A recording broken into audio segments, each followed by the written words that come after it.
عرب کے وسیع صحرا میں ایک عظیم معرکہ ہونے والا تھا۔ ایسا معرکہ جو مسلمانوں کی ہمت اور ایمان کا امتحان بنے گا۔ یہ تھا جنگ احد، وہ جنگ جس نے ابتدائی اسلامی جماعت کو جھنجھوڑا اور انہیں قربانی، صبر اور استقامت کا درس دیا۔ آپ دیکھ رہے ہیں خالد بن ولید سیریز۔ ویڈیو شروع کرنے سے پہلے میری آپ لوگوں سے گزارش ہے کہ اگر آپ نے ابھی تک ہمارے چینل کو سبسکرائب نہیں کیا تو ہمارے چینل کو سبسکرائب کریں۔ تو آئیے چلتے ہیں ویڈیو کی طرف۔ رسول اکرم صلی اللہ علیہ وسلم کے ساتھیوں کی تعداد نہ ہونے کے برابر رہ گئی تھی، یا وہ لڑتے لڑتے بکھر گئے تھے۔ عتبہ نے آپ صلی اللہ علیہ وسلم پر جو پتھر برسائے، ان سے آپ صلی اللہ علیہ وسلم کے نیچے والے 2 دانت ٹوٹ گئے اور نچلا ہونٹ زخمی ہو گیا۔ عبداللہ کے پتھر سے آپ صلی اللہ علیہ وسلم کی پیشانی پر خاصا گہرا زخم آیا۔ ابن قمہ نے آپ صلی اللہ علیہ وسلم کے قریب آ کر اتنی زور سے پتھر مارا کہ آپ صلی اللہ علیہ وسلم کی خود کی زنجیر کی 2 کڑیاں ٹوٹ کر رخسار میں اتر گئیں۔ ان سے رخسار کی ہڈی بھی بری طرح مجروح ہوئی۔ آپ صلی اللہ علیہ وسلم نے برچھی سے دشمنوں پر وار کرنے کی بھرپور کوشش کی، لیکن دشمن قریب نہیں آتے تھے۔ آپ صلی اللہ علیہ وسلم کا خون اتنا نکل گیا تھا کہ آپ صلی اللہ علیہ وسلم گر پڑے۔ اس وقت آپ صلی اللہ علیہ وسلم کے ایک صحابی طلحہ رضی اللہ تعالی عنہ نے، جو قریش کے دوسرے آدمیوں کے ساتھ لڑ رہے تھے، دیکھ لیا اور دوڑتے ہوئے آپ صلی اللہ علیہ وسلم تک پہنچے۔ ان کی للکار پر دوسرے ساتھی بھی آ گئے۔ آپ صلی اللہ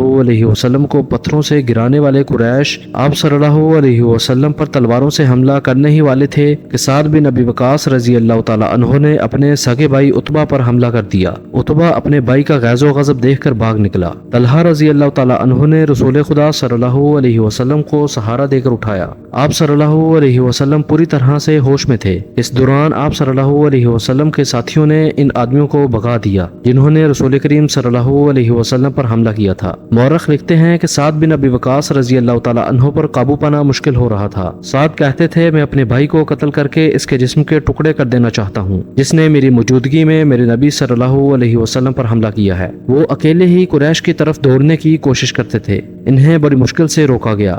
اگر رسول خدا صلی اللہ علیہ وسلم انہیں رکنے کا حکم نہ دیتے تو وہ کبھی نہ رکتے۔ قریش غالباً بہت ہی تھک گئے تھے، وہ مارکے سے منہ موڑ گئے۔ تب رسول اکرم صلی اللہ علیہ وسلم کے ساتھیوں نے آپ صلی اللہ علیہ وسلم کے زخموں کی طرف توجہ دی۔ جو خواتین آپ صلی اللہ علیہ وسلم کے ساتھ تھیں، انہوں نے آپ صلی اللہ علیہ وسلم کو پانی پلایا، کپڑوں سے زخم صاف کیے۔ اس وقت یہ دیکھا گیا کہ خود کی زنجیروں کی ٹوٹی ہوئی کڑیاں آپ صلی اللہ علیہ وسلم کے رخسار کی ہڈی میں اتری ہوئی ہیں۔ ایک صحابی ابو عبیدہ رضی اللہ تعالی عنہ، جو عرب کے ایک مشہور جراح کے فرزند تھے، آگے بڑھے اور آپ صلی اللہ علیہ وسلم کے رخساروں سے کڑیاں نکالنے لگے، لیکن ہاتھوں سے کڑیاں نہ نکلیں۔ آخر ابو عبیدہ رضی اللہ تعالی عنہ نے دانتوں کی مدد سے ایک کڑی نکال لی۔ جب دوسری کڑی نکالی تو کڑی تو نکل آئی، لیکن ابو عبیدہ رضی اللہ تعالی عنہ کے سامنے کے 2 دانت ٹوٹ گئے۔ اس کے بعد لوگوں نے ابو عبیدہ رضی اللہ تعالی عنہ کو الاسرم کہنا شروع کر دیا۔ اس کا مطلب ہے وہ آدمی جس کے سامنے کے دانت نہ ہوں۔ پھر وہ اسی نام سے مشہور ہو گئے۔ یہ بھی رسول اکرم صلی اللہ علیہ وسلم کا معجزہ ہے کہ اس کے بعد ابو عبیدہ رضی اللہ تعالی عنہ ایسے خوبصورت دکھتے تھے کہ ان کے چہرے سے نگاہ نہیں ہٹتی تھی۔ ام ایمن رضی اللہ تعالی عنہا، جو رسول اکرم صلی اللہ علیہ وسلم کے بچپن میں آپ صلی اللہ